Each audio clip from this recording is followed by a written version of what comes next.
Your home should feel like a hug the moment you walk in. But for most people, it doesn't. No matter how many candles you buy or throw pillows you add, something still feels off. Something you can't quite name. It's not your taste, budget, or even your furniture. It's one simple thing most people completely overlook. And once you see it, you can never unsee it. Stay until the end, because the last fix on this list, it's the one that changes everything. There's a woman named Margaret. She's 74, lives alone in a small 2-bedroom house. Everyone who walks through her front door says, "It just feels so peaceful in here." She doesn't have expensive furniture or a designer, but her home feels like somewhere you want to stay forever. What does Margaret have that most of us don't? We'll come back to her. By fix number 5, you'll understand exactly what she's doing and why it works so deeply on your nervous system. Here's the truth about coziness. It's not a decorating style, a color palette, or a feeling you create with things. Coziness is a psychological state. Your brain decides if a space is safe, calm, and nurturing, or subtly threatening, overwhelming, and draining. Your home sends your brain signals every moment. Most of those signals are invisible to you, but your nervous system feels every one of them, so let's fix them, one by one. Fix number 1. Your home has no clear resting point for your eyes. Walk into any room and just look around. Where does your eye land? If the answer is everywhere, or I'm not sure, that's the problem. When your eyes don't have a clear focal point, your brain keeps scanning, looking for something to anchor to. That constant low-level scanning creates a subtle background hum of stress. You feel tired and uncomfortable. The fix is simple. Pick one thing in each room to be the visual anchor: art, a mirror, a plant, a bookshelf. Arrange everything else around it, not competing with it. This makes a room feel 10 times more intentional. It tells your brain, you can relax now. You've found the thing, you're safe. Like a hotel room, instantly calm even if simple. Hotels are designed with a single focal point, and it works. If the psychology of how your home makes you feel matters to you, subscribe. There's so much more coming. Fix number 2. You have too much visual noise. This is uncomfortable for many people. The stuff you love, collections, photos, decorative pieces, might actually be hurting your peace. Your brain processes every single object. Too many competing for attention means your brain works constantly. That's cognitive load, feeling like exhaustion, anxiety, or a restless, I need to do something feeling. This doesn't mean full minimalist.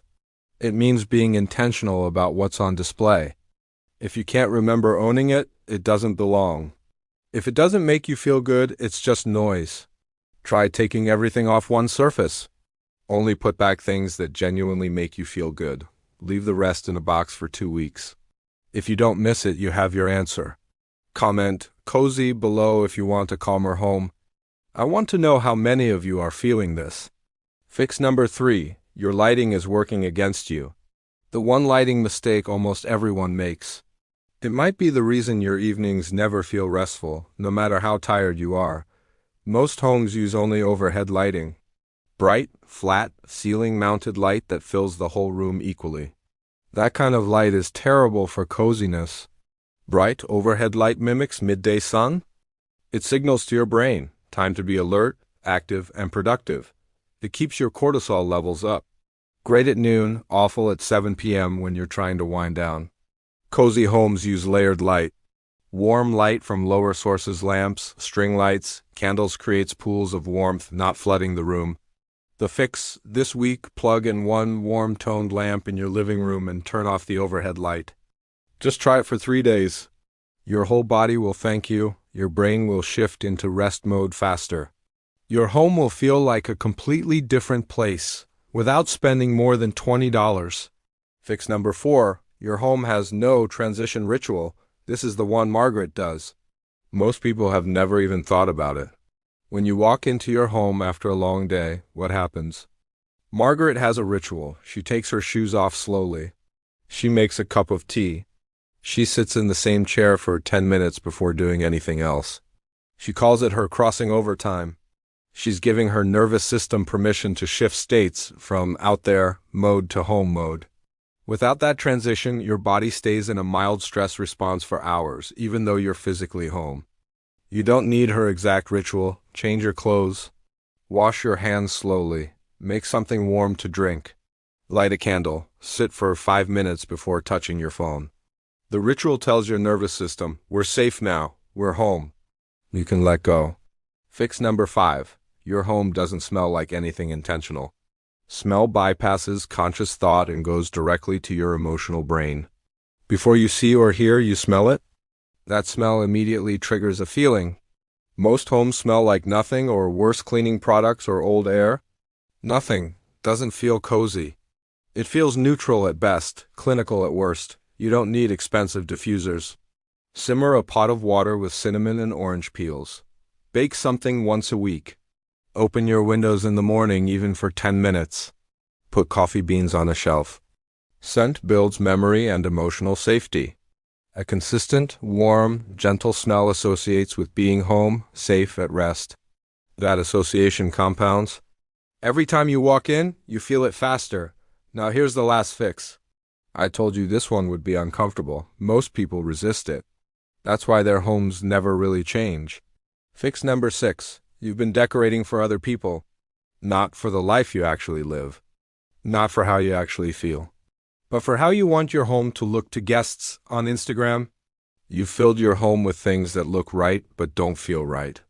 A couch that photographs well but isn't comfortable. Decor that matches but has no meaning. Rooms that are staged but not lived in. Coziness isn't a style, it's permission. Permission to have the soft blanket even if it doesn't match. Permission to keep the ugly lamp that gives you perfect light. Permission to display things that actually mean something. The homes that feel the best like Margaret's are where every object earns its place by how it makes the person feel, not by how it looks to anyone else. That's the secret. That's the whole thing. Your home is already capable of feeling exactly the way you want it to. You don't need more money or renovation. You need to start listening to what your body is telling you and making small, intentional choices, focal points. Less noise, warm light, a transition ritual, an intentional scent. And finally, permission to make your home yours. That's what cozy really means. If this video helped you see your home differently, subscribe. This is just the beginning. Watch the next video about the one room silently draining your energy. Your home should feel like rest. Let's make it that way.